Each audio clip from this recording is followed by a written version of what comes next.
Informasi berikutnya, sebuah kandang peternakan berisi 18.000 anak ayam di Kabupaten Madiun, Jawa Timur ludes terbakar.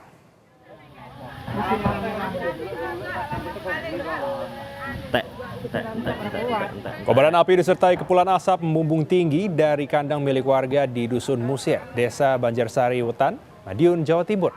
Warga sempat mencoba memadamkan api dengan alat seadanya, namun gagal karena api sudah terlanjur besar. Api pun dapat dipadamkan setelah petugas damkar tiba ke lokasi. Tidak ada korban dalam kebakaran ini, namun kandang ayam serta isinya ludes terbakar api.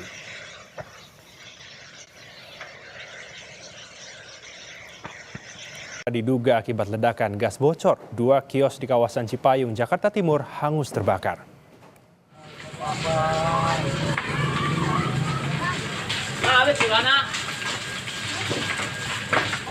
Api pertama kali terlihat dari bagian belakang kios dan merambat ke kios di sebelahnya, serta satu sepeda motor yang diparkir di dalam kios. Kebakaran ini diduga akibat gas tabung yang bocor dan meledak saat pemilik kios hendak memasak.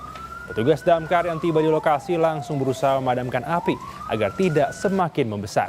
Akibat kejadian ini, satu penjaga kios warung kopi terluka dan langsung dibawa ke rumah sakit terdekat.